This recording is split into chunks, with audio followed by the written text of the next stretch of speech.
আসসালামু আলাইকুম, welcome to my channel. টানা অনেক দিন বৃষ্টির পর আজকে রোদের দেখা পাওয়া গেছে। বন্যার পানি চলে গেলেও বাগানে কিছু গাছের অবস্থা এখন যাই অবস্থা। আজকে গাছের ডালপালাগুলো সম্ভবত ছেটে দেবে, যদি গাছগুলো আবার প্রাণ ফিরে পায় এই আসে। গাছে যা মরিচ আছে তা এখন ছিঁড়ে নিয়ে নেব। ছেটে দেওয়ার পর আবার নতুন ফুল পাতা আসলে নতুন করে আবার ফল পাওয়ার আশা। বাইরে গাছগুলো দেখার পর এখন করে চলে আসলাম রান্না বান্নার জন্য। কিন্তু মরিচগুলো ছেড়ে নিয়েছি, এগুলো কালকে বাঁশকুড়ল পটল এগুলো আনছে। আজকে গরুর মাংস দিয়ে বাঁশকুড়ল পটলের ভর্তায় আর শুটকির তরকারি হবে। আপনারা কে কে বাঁশকুড়ল পছন্দ করেন বলবেন, আর আপনাদের পছন্দের কোনো রেসিপি থাকলে বাঁশকুড়লের বলবেন, আমি ট্রাই করব। তো প্রথমে চুলায় শুটকির তরকারিগুলো তুলে দিলাম। আমাদের চট্টগ্রামে শুটকির তরকারি সবাই অনেক পছন্দ করে। এই শুটকি দিয়ে বিভিন্ন ধরনের সবজি ঝোল করে রান্না করা, মাখা মরিচ খোলা ছাড়াও শুধু শুটকির মরিচ ভর্তা এগুলো অনেক বেশি পছন্দ করে। তারপরেও বিরিয়ানির মধ্যে যেমন এলাচি পড়ে যায়, এরকম কয়েকজন আছে সবাই পছন্দ করলেও একজন আছে পছন্দ করবে না। তো যাই হোক, আমাদের শুটকির তরকারিতে এখন একে সবজিগুলো দিয়ে দিচ্ছি। এখানে আজকে 3 রকমের সবজি ব্যবহার করেছি, আলু, পটল আর একটা কি সেটা ভুলে গেছি। তো এদিকে চুলার অন্য পাশে পটল ভর্তার জন্য পটলগুলোকে ভালোভাবে খোসাগুলো ছাড়িয়ে তেলে ভেজে নিচ্ছি। এখানে পেঁয়াজ, রসুন, কাঁচামরিচ আর অল্প করে কালো জিরা দিচ্ছি। এই রেসিপিটা করার সময় তেলে ভাজার সময় এত সুন্দর ঘ্রাণ হয়, পুরো ঘর মো করে ঘ্রাণে। এখানে আমরা প্রথমে লবণটা দিই নাই, পরে লবণটা দিয়ে ভালোভাবে ভেজে ঠান্ডা করে ব্লেন্ডার করে তারপর আবার একটু করে তেলে ভেজে নিয়েছি।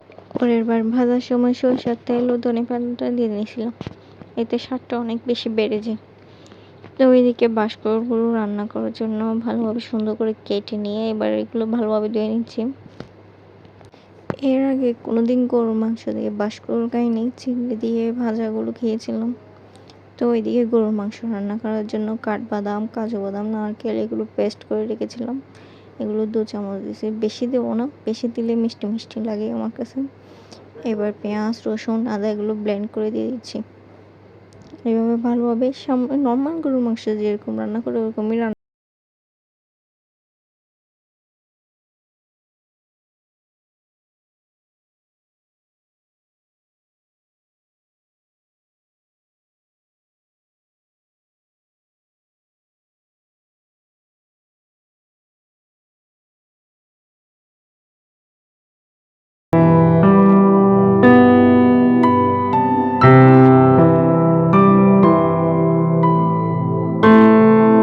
তো মরিচ, মশলা, পেঁয়াজ, আদা, রসুন সবগুলো ভালোভাবে মেখে চুলার মধ্যে গরুর মাংসগুলো তুলে নিলাম। আর এদিকে বাঁশকুড়লগুলো ভালোভাবে সেদ্ধ করে নিচ্ছি। গরুর মাংস হওয়ার একটু আগে করে বাঁশকুড়লগুলো দিয়ে নেব। এই গরুর মাংসের ভিতরে অল্প একটু আলুও দিয়েছি। মাংসের আলুগুলো খেতে ভালোই লাগে।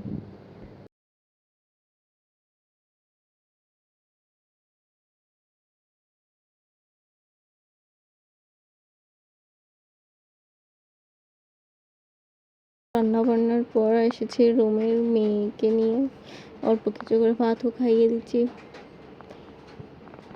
এখন অল্প করে খাওয়াচ্ছি, যেহেতু আমাদের যৌথ ফ্যামিলি, সবাই খাওয়ার সময় ওকে টেনে নিয়ে যাবে আর মুখের মধ্যে টুসে ভাত ঢোকাই দেবে। ব্যাপারগুলো দেখতে ভালো লাগে, এনজয় করি অনেক। তো দুপুরে খাওয়া দাওয়া শেষ করে লম্বা একটা ঘুম দেব। বিকালে সবাই মিলে একটু বাইরে বের হলাম। একটা বাবুর আব্বুর ফার্ম, মুরগি ফার্ম, অল্প কিছু মুরগিও তুলছে এবার।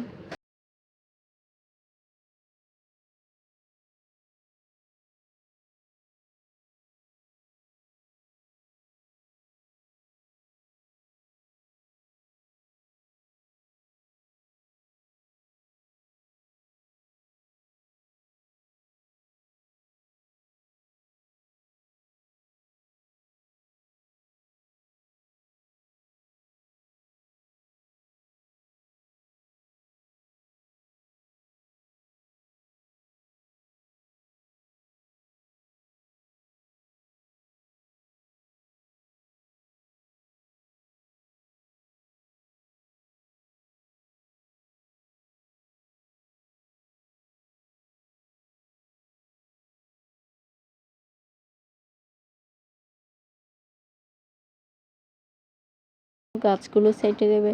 এই তো এগুলো গাছগুলো ছেঁটে দিছে, যেগুলো অল্প একটু মরা মরা হয়েছিল। এখানে বাইরে এসে একটু হাঁটাহাঁটি করছিলাম আর গাছগুলো দেখছিলাম। এই তো বাগানে পুঁই শাকগুলো দেখছিলাম, কত বড় বড় পাতা, পুরো আমার হাতে একটা হাতের সমান এক একটা পাতা।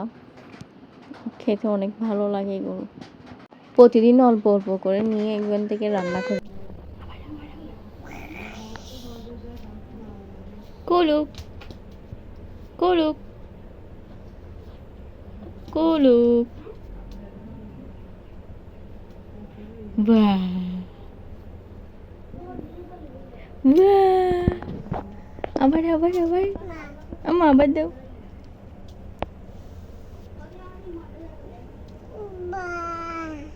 বাহ, হাত দাও, হাত হাত, তোমার হাত। এটা দাও, এটা এটা এটা এটা এটা দাও না, দেখি দেখি দেখি। মা, সুন্দর সুন্দর। রাতে কিছুক্ষণ বাচ্চার সাথে খেলাধুলা করলাম। আজকে এই পর্যন্ত। আল্লাহ হাফেজ।